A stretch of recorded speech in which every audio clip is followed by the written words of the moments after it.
জাগৰপাৰা গাঁৱৰ আমাৰ এই বিষ্ণু মন্দিৰ আজি 200 বছৰ ধৰি উপাসনাস্থলী হিচাপে পৰিধানযোগ্য হৈ আহিছে। তাৰপিছতেই আমি পুৰণা যিটো বিষ্ণু মন্দিৰৰ গৃহ আছিলে সেইটো 2010 চনৰ পৰা আৰম্ভ কৰি 2011 চনত আমি ইয়াক নতুনকৈ সজাই পৰাই লওঁ। আজি 11 বছৰ ধৰি আমি এই মন্দিৰটোৰ প্ৰতিষ্ঠা দিৱস আৰু গুণচপুৰী সভাখন জাকজমকতাৰে পাতি আহিছোঁ। এইবেলিও আমি আজি 4 দিন ধৰি 4, 5, 6 বহাগৰ পৰা আজি 6 তাৰিখে 5 তাৰিখ দ্বিতীয় দিনৰ কাৰ্যসূচী। দ্বিতীয় দিনা আমাৰ অধিবাস আৰু হোম আছে, লগতে পানী তোলা অনুষ্ঠান। বিভিন্ন সাংস্কৃতিক দলেৰে আমি ইতিমধ্যে পানী তোলা অনুষ্ঠানটো সমাপন কৰিছোঁ আৰু এতিয়া আমাৰ হোম যজ্ঞ আৰম্ভ হ'ব। হোমত পূৰ্ণাহুতি প্ৰদান কৰা হ'ব।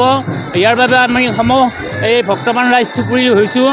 গোটেই আঢ়ৈশঘৰ গিৰিৰ গোটেই পৰিয়াল আহি আমাৰ মন্দিৰ প্ৰাংগণত উপস্থিত হৈছে। অহাকালি আমাৰ ধৰ্মালোচনী সভা আছে আৰু ধৰ্মালোচনী সভাত সমূহীয়া ভোজনৰ ব্যৱস্থা আছে। আমি এই অঞ্চলৰ সমূহ ৰাইজক এই মন্দিৰৰ জৰিয়তে আহ্বান জনাওঁ যে এই সমাজৰ মাজত শান্তি শৃংখলা বিঘ্নিত নোহোৱাকৈ প্ৰভু ভগৱন্তৰ ওচৰত প্ৰাৰ্থনা জনাওঁ যাতে গোটেই সমাজ ব্যৱস্থাটো আমাৰ শান্তি শৃংখলা বজাই ৰাখে। তাৰ কাৰণে আগন্তুক দিনতো আমি এই উৎসৱ পালন কৰোঁ। আমাৰ বহাগৰ 4, 5, 6 তাৰিখে জাগৰপাৰাত ৰাইজে বনাই থোৱা কাৰ্যসূচীৰে আমাৰ প্ৰতিষ্ঠা দিৱস আৰু গুণচপুৰী সভাখন অনুষ্ঠিত কৰি আহিছে।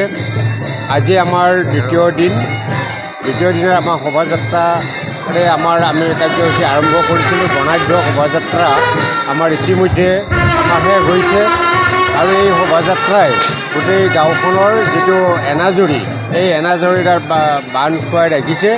গতিকে আমি আগলৈ যাতে আমি সুন্দৰভাৱে এই প্ৰতিষ্ঠা দিৱসটি পালন কৰি যাব পাৰোঁ তাৰে ভগৱানৰ ওচৰত কামনা কৰোঁ।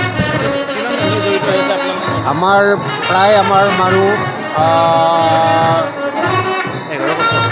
11 বছৰ আমাৰ ইতিমধ্যে হ'ল।